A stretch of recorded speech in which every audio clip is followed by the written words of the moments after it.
Creative supervision implies that the supervision should encourage variety, originality and independent experimentation.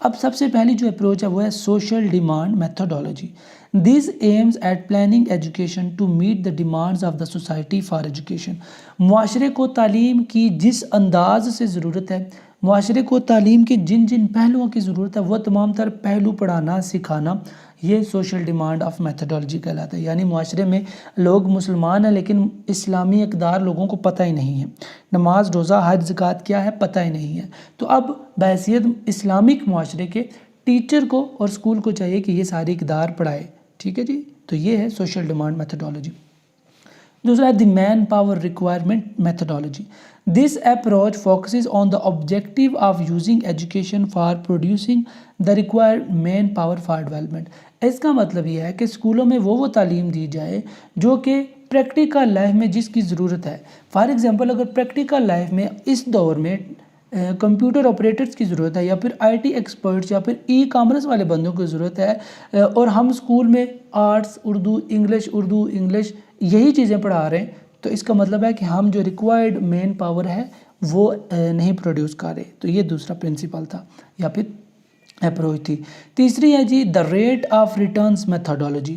This method attempts to determine the private and public cost of education of various types and various levels with the projected benefits اور returns using cost benefit analysis to such education. اس کا مطلب یہ ہے کہ جو بھی آپ پڑھا رہے ہیں، جو بھی آپ اسکول میں تعلیم دے رہے ہیں، اس کا ریٹرن کیا ہوگا. تو یہ کچھ اپروچز تھیں. اب بات کرتے ہیں گولز کی. سب سے پہلا گول ہے آبجیکٹیو آف سیلف ریئلائزیشن. یعنی آپ نے اپنے آپ کی پہچان کرنی ہے کہ آپ کس مقصد کے لیے دنیا میں آئے ہیں، آپ کا مقصد کیا تھا، اور آپ اس اسکول میں آئے تو آپ کا مقصد کیا ہے. ٹھیک ہے جی، یہ سارا آپ نے ریئلائز کرنا ہے.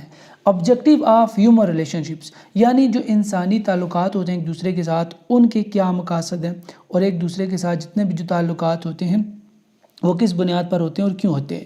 Objective of economic efficiency. جو معاشی استحکام ہے اس کو بھی آپ نے سامنے رکھنا ہے، اس کو بھی آپ نے ذہن میں رکھنا ہے جب آپ ایجوکیشنل پلاننگ کر رہے ہیں. یعنی اپنا کوئی اسکول سیٹ اپ کر رہے ہیں یا پھر آپ اپنا ایجوکیشنل سیشن سٹارٹ کر رہے ہیں تو اس کے لیے آپ نے یہ اکانومی والا فیکٹر بھی ذہن میں رکھنا ہے. اور آبجیکٹیو آف سیوک رسپانسبلٹی. یعنی بحیثیت شہری آپ کی کیا ذمہ داریاں ہیں، آپ نے ان کو بھی ذہن میں رکھنا ہے. یعنی اگر آپ ٹیچر ہیں تو آپ نے ذہن میں رکھنا ہے کہ بحیثیت ٹیچر آپ پر کیا کیا ذمہ داریاں ہیں. Question number 5 is explain factors affecting school discipline and classroom management principle.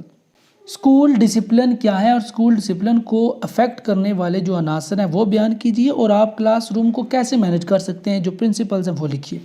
The word discipline is derive from the Latin root discipulus meaning a pupil اور ڈسپل. جو ڈسپلن ہے یہ لاطینی زبان کے لفظ ڈسپل سے نکلا ہے جس کا مطلب ہے شاگرد. اب اس کی ضرورت کیوں پیش آتی ہے؟ اس کی ضرورت اس لیے پیش آتی ہے تاکہ ہم سٹاف کی اور طالب علموں کی جو ہے نا سیفٹی کو یقینی بنا سکے. اس کے علاوہ اس کی ضرورت اس لیے پیش آتی ہے کہ ہم ایک اچھا بہترین مؤثر سیکھنے والا ماحول پیدا کر سکیں. اب جو اسکول کے ڈسپلن کو چیزیں خراب کرتی ہیں، یہ جو افیکٹ کرتی ہیں، ان میں درج ذیل ہیں. سب سے پہلے lack of leadership in teacher. یعنی ٹیچر میں اگر لیڈرشپ کی کوالٹی نہیں ہوگی، ٹیچر اچھا مینیج کرنے والا نہیں ہوگا تو ظاہر سی بات ہے ڈسپلن پرابلم ہوں گے. The current education system. جو ہمارا موجودہ نظام تعلیم ہے یہ بھی کہ اتنا اچھا نہیں ہے، اس کی بہت ساری خامیاں ہیں جس کی وجہ سے ڈسپلن کی پرابلم پیدا ہوتی ہے. یعنی اگر کوئی بچہ چھٹیاں کرتا ہے 10 12 چھٹیاں کرتا ہے تو پرائیویٹ اسکول میں اس کو خارج کر دیتے ہیں، لیکن گورنمنٹ کے اسکولز میں یہ رول ہے کہ جب تک کوئی بچہ چھٹیاں کر رہا ہے اور وہ 1.5-2 مہینے کے بعد دوبارہ واپس آ گیا نا تو آپ اس کا نام خارج نہیں کر سکتے. ٹھیک ہے، وہ دوبارہ آئے گا تو دوبارہ آپ اس کی حاضریاں لگائیں گے تو نام خارج نہیں کر سکتے جب تک وہ تعلیمی سیشن پورا نہیں ہو جاتا. Lack of sustaining ideals in the students. یعنی کہ طالب علم جب کسی کو دیکھتے ہیں نا تو اس کو اپنا آئیڈیل مانتے ہیں. اگر اس کو اس کی عادات اچھی لگیں تو ٹیچر میں خوبیاں نہیں ہیں کہ وہ کسی کو آئیڈیل نظر آ سکے تو اسٹوڈنٹ پھر اس کو آئیڈیل کیسے مانیں گے. یعنی بات یہ کہ ٹیچر اگر خود ڈسپلن پر عمل نہیں کرے گا تو بچے پھر کیسے کریں گے. تو اس وجہ سے ڈسپلن کا ایشو ہوتا ہے. اور اکانومک ڈیفیکلٹیز. اب ڈسپلن اس سے مراد یہ ہے کہ کچھ بچے اسکول نہیں آتے. وہ کیوں نہیں آتے؟ ان کے پاس کاپی پینسل نہیں ہوتے، ٹیچر ان کو مارتے سزا دیتے ہیں. اب ٹیچر بیچارے یہ نہیں سمجھنے کی کوشش کرتے کہ ان کے پاس کاپی کیوں نہیں ہے، پیسوں کی وجہ سے نہیں ہے، کیا مسائل ہیں جن کی وجہ سے کاپی پینسل نہیں ہے. تو بس مارتے ہیں، بس بچے ذہنی طور پر مریض بن جاتے ہیں مار کے ڈر سے، اور پھر شرمندگی ان کو ہوتی ہے جس کی وجہ سے اسکول نہیں آتے. تو یہ ایک ڈسپلن خراب ہونے کی یہ بھی ایک وجہ ہے. نیکسٹ ہے میجرمنٹ. اب آپ ان کو ٹھیک کرنے کے لیے کیا کیا کر سکتے ہیں. اسکول میں آپ ڈسپلن بنا سکتے ہیں اور گائیڈ لائن پروگرام بنائیں کہ یہ سارے رولز ہیں ان کو فالو کرنا ہے. پاس دیں, جو بچہ پانی پینے کے لیے جائے گا اس کے پاس ہو, ادروائز جو بھی ہوگا اس کو سزا ملے گی. پرو ایکٹیو میجرمنٹس ہونے چاہیے, مطلب جس حد تک آپ ممکن ہے اقدامات کر سکتے ہیں وہ اقدامات کریں. اور جو بچے ڈسپلن کی خلاف ورزی کرتے ہیں, مس بیہیو کرتے ہیں, آپ ان کی وجوہات جاننے کی کوشش کریں کہ یہ کیوں کرتے ہیں اس طرح ڈسپلن کی خلاف ورزی. اور اس کے بعد پازیٹیو ڈسپلن ٹیکنیک, جو مثبت ڈسپلن کی جو ٹیکنیک ہیں وہ کیا کیا ہو سکتی ہیں. یعنی آپ نے مثبت ڈسپلن بچوں میں پروان چڑھانا تو کیسے پروان چڑھائیں گے, یہ ساری باتیں آپ نے سوچنی ہے, دیکھنی اور لکھنی ہے. اب کلاس روم کو مینیج کرنے کے جو پرنسپل ہیں ان میں سب سے پہلا ہے کہ assess, clarify and communicate needs and expectation. آپ نے سب سے پہلے کلاس روم کو اسیس کرنا ہے, جج کرنا ہے. پھر آپ نے جو بھی ججمنٹ کیا کلیریفائی کرنا ہے کہ ہاں جی میری ججمنٹ ٹھیک ہے. پھر اس کے بعد آپ نے بچوں کے ساتھ کمیونیکیٹ کرنا ہے, بچوں کی جو ضروریات ہیں ان کو سامنے رکھنا ہے. بچے آپ سے کیا ایکسپیکٹ کرتے ہیں, آپ بچوں سے کیا ایکسپیکٹ کرتے ہیں, ان سب کا آپ نے موازنہ کرنا ہے اور دیکھنا ہے کہ کہاں پر آ کر بیلنس ہو سکتا ہے. یعنی آپ کو بچوں کی کتنی ضرورت ہے اور بچوں کو آپ کی کتنی ضرورت ہے. تو یہ پہلا پرنسپل ہے. دوسرا ہے warm and nurturing class room climate. Class room کا جو ماحول ہے وہ پرسکون ہونا چاہیے, یعنی ہر وقت شور و غل, اونچی آواز میں باتیں, ڈانٹ ڈپٹ, یہ نہیں ہونا چاہیے, لاڈ پیار بھی ہونا چاہیے. Democratically develop a set of rules. آپ ایک ایسا قوانین کا سیٹ بنائیں جو بچے ایزیلی فالو کر سکیں اور بچے بھی کہیں گے یس وی ول فالو دیٹ. پھر آپ ایک ڈیلی روٹین بنائیں جو کہ فلیکسیبل ہو, یعنی ہر بار بچہ اگر کام نہ کر کے آئے تو آپ نے اس کو مارنا ہی نہیں ہے, ڈانٹنا ہی نہیں ہے. کبھی کبھی اس کو پیار سے سمجھا کے نا اس کو غلطی کا احساس دلا کے چھوڑ بھی دینا ہے. Make learning more attractive. آپ نے بچوں کے ساتھ گیمز کھیلنی ہے, ایکٹیویٹیز کرانی ہے تاکہ بچے کھیل میں سیکھ جائیں. جو مس بیہیو کرنے والے بچے ہیں آپ نے ان کو عزت کے ساتھ, پیار کے ساتھ ڈیل کرنا ہے. یعنی ایک دو جو بچہ غلطی کرتا ہے نا, ضد پر اڑ جاتا ہے, اس کو اور ماریں گے, بے عزت کریں گے تو وہ ڈیٹ ہوگا. اس لیے آپ نے اس کو غلطی کا احساس دلانا ہے پیار سے. when all else fails respectfully remove the student from the class. جب آپ کی یہ ساری تدابیر ختم ہو جائیں, کوئی بھی بچے پر اثر نہ کر رہی ہو, تو پھر اس کے بعد آپ بچے کو کلاس سے باہر نکال دیں. لیکن ہم موسٹلی کیا کرتے ہیں, بچوں نے کام نہیں کیا, چلو جاؤ جی کلاس سے باہر کھڑے ہو جاؤ. ٹھیک ہے, تو یہ بات صحیح نہیں ہے. Question number 6 is explain in detail management of school resources. School کے جو بھی ریسورسز ہیں, وسائل ہیں, ان کی مینجمنٹ کے بارے میں بتائیے کہ آپ کیسے مینج کر سکتے ہیں. Resources anything that is use to improve the quality of education. ذرائع یا وسائل سے مراد ایسی چیز ہے یا کوئی بھی چیز ہے جس کو آپ تعلیم کی کوالٹی کو بہتر بنانے کے لیے استعمال کرتے ہیں. اب اسکول کے ریسورسز کون کون سے ہوتے ہیں؟ اسکول کے مین ریسورسز 3-4 طرح کے ہوتے ہیں. ایک ہوتا ہے اسکول کی بلڈنگ, دوسرا ہوتا ہے اسکول کا ہاسٹل, تیسرا ہوتا ہے اسکول کے جو رجسٹر ہیں. اس کے علاوہ اسکول کی جو لائبریریز ہیں, اسکول کی جو لیبارٹریز ہیں, یہ ساری ہو سکتی ہیں. اور جہاں پر اسکول ہے اس اسکول کے ساتھ اگر کوئی گراؤنڈ وغیرہ ہے تو وہ بھی اسکول کے ریسورسز ہیں. اب اسکول بلڈنگ اینڈ ہاسٹل, آپ نے اسکول کی بلڈنگ بحیثیت جو ریسورس ہے, وسائل ہے, آپ نے ان کی دیکھ بھال کرنی ہے, کمرے صاف ستھرے ہوں, کوئی الیکٹریسٹی کا شارٹ نہ ہو. ٹھیک ہے جی. ہاسٹل میں بھی آپ نے رولز رکھنے ہیں, بچوں کے رہنے کے اچھے انتظامات کرنے ہیں, کھانے پینے کے جو انتظامات ہیں وہ اچھے ہوں, ڈسپلن ہو. ٹھیک ہے. اب اس میں آپ بے شمار باتیں لکھ سکتے ہیں. اسکول کی یا ہاسٹل کی بات کریں تو سب سے پہلا ڈسپلن, پھر رجسٹر مینٹیننگ, پھر اس کے بعد یونیفارم, اس کے بعد ٹائم ٹیبل, اس کے بعد پیریڈ جو ہوتے ہیں. تو یہ ساری باتیں آپ اسکول بلڈنگ یا ہاسٹل میں لکھ سکتے ہیں. اور پھر سائٹ آف دا اسکول, یعنی جہاں پر آپ کا اسکول ہے, آپ نے اس کے ارد گرد کے جو حالات ہیں وہ بھی دیکھنے ہیں. اسکول کو نہ صرف اندرونی بلکہ بیرونی والے سے بھی محفوظ کرنا ہے. باہر سے آپ نے پینٹ کرانا ہے, وال چاکنگ وغیرہ کرنی ہے, اسکول کو خوبصورت بنانا ہے. اس کے بعد رجسٹر, اسکول میں بے شمار طرح کے رجسٹر ہوتے ہیں. نیکسٹ کویسچن میں ہم وہ پڑھیں گے تو وہاں پر میں ڈیٹیل سے بیان کروں گا. لرننگ ریسورسز, دوسرے ایک تو ریسورسز یہ ہوگی جو بلڈنگ وغیرہ ہوگی, ٹھیک ہے, رجسٹر وغیرہ ہوگی. دوسرے ریسورسز وہ ہیں جن کی مدد سے ہم بچوں کو پڑھاتے ہیں. اب یہ ریسورسز کون کون سے ہوتے ہیں؟ Instructional material, board marker, white board. اس کے علاوہ جتنے بھی آپ انسٹرومنٹس استعمال کریں گے وہ سارے لرننگ ریسورسز میں آئیں گے, جیسا کہ آڈیو ویژول ایڈس, کمپیوٹر, لیپ ٹاپ, ٹیبلٹ. ٹھیک ہے جی. ٹی وی پر جو کارٹونز وغیرہ دکھاتے ہیں, یہ سارے آپ کی آڈیو ویژول ایڈز میں آتے ہیں, لرننگ ایڈز میں. لائبریری, ایجوکیشنل فائنینسنگ, بجٹنگ, یہ سارے لرننگ ریسورسز میں آتے ہیں. آپ نے ان کی بھی مینجمنٹ کرتی ہے, کیونکہ جب آپ مینجمنٹ نہیں کریں گے, اچھے سے ان کے حوالے سے منصوبہ بندی نہیں کریں گے, ان کی دیکھ بھال نہیں کریں گے, تو آپ کا نقصان, اسکول کا نقصان, اور جب اسکول کا نقصان ہوگا تو ہیڈ ماسٹر کا نقصان.